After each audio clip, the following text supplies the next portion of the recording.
Welcome to my channel of Gill Master Stories. Don't forget to subscribe button and press on the bell icon for more inspiration and mind-blowing stories. When 16-year-old Brielle stood up to a cruel cafeteria insult about her complexion, she didn't just silence her bully.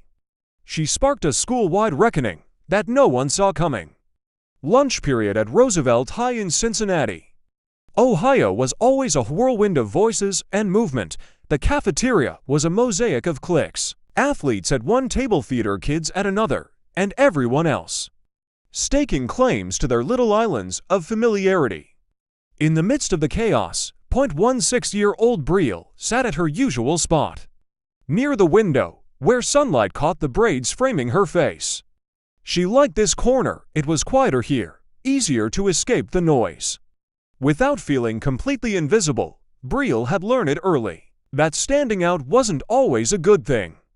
Being one of the few black students in a predominantly white school, her confidence was often mistaken for arrogance, her laughter for something too loud, her very existence for a challenge. Still, she smiled, her warm brown eyes scanning her surroundings as she opened her lunch. Homemade jambalaya still warm in its container. Across the room she caught snippets of conversations. Whispers about last weekend's football game. Someone recounting a party. Typical high school chatter. She took a bite and focused on the view outside. The campus courtyard stretched wide, and the trees swayed gently in the early fall breeze. Brielle had gotten good at fading into the background, keeping her head low to avoid giving anyone a reason to bother her. But peace never lasted long. It started subtly, like a storm brewing on the horizon. A group of juniors, Jason, Mirror, and their friends were huddled a few tables away. Their laughter grew louder, sharper, cutting through the air like a blade. Brielle didn't need to turn around to know they were talking about her. She'd felt that kind of attention before. Too dark, right? Jason's voice carried across the room, deliberately loud. You'd think she'd get it by now. Brielle froze for a second, her fork hovering midair. The sting of the words hit her, but she quickly masked it, setting her utensil down with care. She turned slightly, catching Jason's smug grin and Mia's poorly disguised snicker. A few other kids nearby looked uncomfortable, but said nothing. Most just pretended they hadn't heard. The air in the cafeteria seemed to shift. Brielle felt it, the weight of eyes on her. Some curious, others amused, but none coming to her defense. Her heart raced, but her expression remained calm. She had learned to weather moments like these, swallowing her hurt and letting the day go on as if nothing had happened. But this time something was different. This time the insult felt heavier, more deliberate, as if they wanted a reaction. Jason leaned back in his chair, folding his arms. What? No comeback, nothing to say. But Brielle wasn't going to let this slide. Not today. The cafeteria buzz softened as more heads turned toward Brielle and Jason's table. Conversations dwindled, forks paused midair, and a charged silence filled the room. It was as if everyone collectively held their breath, waiting to see what would happen next. Brielle's grip tightened on her fork, her mind racing. She had a choice: ignore it and let the moment pass, or confront it head-on. Jason smirked, leaning forward as if to challenge her. What's wrong, Brielle? Cat got your tongue? Or maybe it's hard to talk when you're Jason. Stop, someone muttered from his table. It was Mia, her voice barely audible, though her half-hearted plea did little to deter him. Jason raised an eyebrow and looked around, clearly enjoying the attention. What? I'm just being honest. Brielle took a slow breath, setting her fork down deliberately. She pushed her lunch aside and stood, her chair scraping the tile floor. Her movements were measured, her expression unreadable. All eyes were on her now, but her focus was solely on Jason. Honest, she repeated, her voice calm, yet cutting through the room like a sharp edge. You call that honesty? Jason laughed, though it sounded forced. Yeah, someone had to say it. The murmurs in the room grew louder, a mix of whispers and gasps. Brielle took a step closer to his table, her stance firm, unshaken. The room seemed to shrink, every corner pulling into this single moment. You think you're brave? Brielle asked, her voice steady, but with an undercurrent of strength. That silenced the whispers. standing here surrounded by your little group, thinking you can tear someone down because you feel small inside. The smirk faltered on Jason's face. What are you even talking about? Oh, I'm sorry. Brielle continued, her tone cool, but her words fiery. Did I use too many big words for you? Let me make it simple, you're insecure, Jason, and instead of fixing what's broken in you, you try to break people like me. But let me tell you something. You're not special. The cafeteria was dead silent now. Even the lunch monitors, who usually stayed detached from the teenage drama, were frozen, their eyes glued to the scene. Jason shifted in his seat, his cocky demeanor cracking under the weight of her words. But you think it's funny, don't you? Brielle said, her voice rising just enough to command the room, making jokes about my skin. As if I don't already know what you think of me. As if I haven't heard it 100 times before. From people like you. Jason opened his mouth to respond, but nothing came out. He looked around at his friends for backup. But Meir avoided his gaze and the others stayed silent. But Brielle wasn't finished yet. This was her moment to turn the tables. Brielle stepped closer, the tension in the room crackling like static electricity. Every eye was on her. But her focus remained locked on Jason.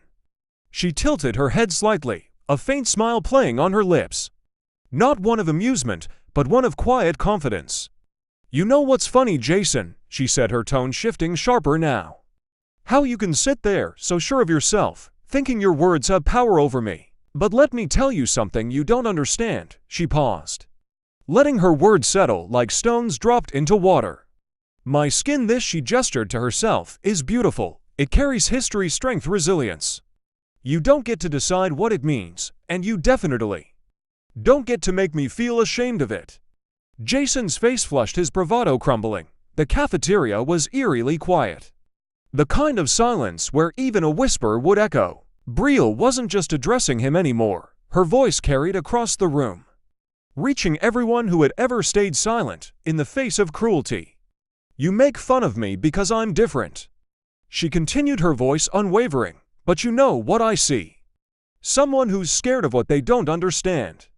Someone who's so desperate for attention that they'll tear someone else down just to feel bigger. That's not strength, Jason.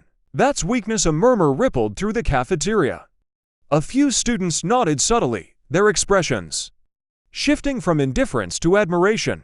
Jason glanced around nervously, realizing the tide was turning against him.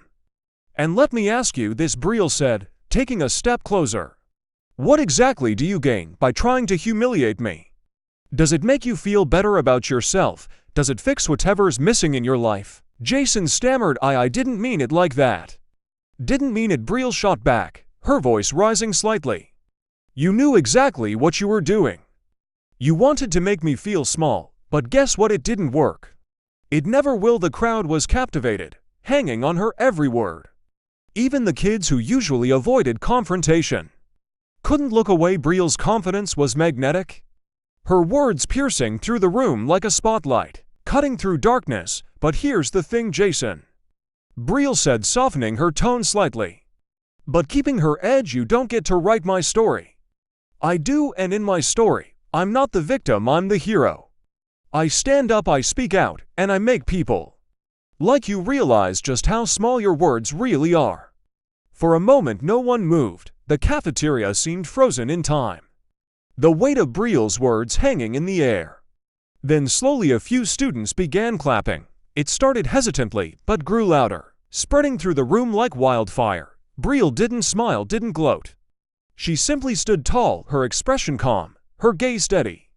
Jason shrank in his seat, his confidence completely gone. Mia glanced at him, then back at Brielle, her own expression unreadable. But Brielle wasn't just standing up for herself. She was standing up for everyone who had ever felt like they didn't belong. The applause echoed across the cafeteria, breaking the tense silence. It wasn't the whole room, but it was enough to make a statement. Brielle didn't need validation, but hearing the claps, seeing a few nods of support from unexpected faces, it reminded her she wasn't entirely alone. Jason sank further into his chair, his earlier confidence gone. He looked like he wanted the ground to swallow him whole. his face red with embarrassment. Even Mia, who had laughed moments ago, shifted uncomfortably, avoiding eye contact with Brielle and anyone else. As Brielle turned back to her table, someone called out, "You're amazing, Brielle." She didn't recognize the voice, but it came from a table she'd never associated with before. A group of quieter students who usually kept to themselves. Her lips curved into a small smile, not of triumph, but of gratitude still. She didn't let herself linger in the moment too long. The rest of the cafeteria slowly began. Returning to normal, conversations resumed. Albeit at a quieter volume, people ate, joked, and carried on. But the atmosphere had shifted. It was as if Brielle's stand had left an invisible ripple across the room, an unspoken reminder that silence wasn't always the right choice. But Jason wasn't quite ready to let it go. He muttered something under his breath, just loud enough for Brielle to catch it, as she passed his table. "Drama queen." He scoffed, shaking his head. She stopped in her tracks, turning back to face him one last time. This time her expression wasn't anger or defiance, it was pity. "If standing up for myself makes me a drama queen," she said calmly, "then I'll wear the crown. You should try it sometime. It's better than hiding behind insults." Jason didn't respond. His friends avoided his gaze. Clearly uncomfortable, Mia grabbed her tray and stood, muttering something about needing to get to class early. One by one his table began to disperse, leaving Jason alone in his seat. Brielle returned to her table and picked up her fork, resuming her meal as if nothing had happened. Her hands trembled slightly, the adrenaline finally catching up with her, but she refused to show it. A few kids came by her table to quietly thank her or offer a few words of support. One girl whispered, "You said what all of us have been too scared to say." Brielle nodded, giving a soft thank you in return. But her mind wasn't on the compliments. She wondered if Jason would think twice before opening his mouth again, or if he would simply find another target. The thought made her chest tighten. But she pushed it aside for now. She had done what she could, but the real impact of her words wouldn't reveal itself until later, when the whispers turned into conversations no one had dared to have before. By the next day, Brielle's confrontation was the talk of Roosevelt High. The cafeteria scene had spread like wildfire, retold with slight embellishments in every hallway and classroom. "Did you hear what Brielle said to Jason? She completely shut him down. I didn't know she had it in her." The story was on everyone's lips, and while some were quick to praise her bravery, others dismissed it as overreaction or unnecessary drama. Brielle, however, carried on like nothing had changed. She walked through the halls with her head held high, greeting those she knew and ignoring the curious stares from others. She had no intention of feeding the frenzy or giving anyone the satisfaction of seeing her ruffled.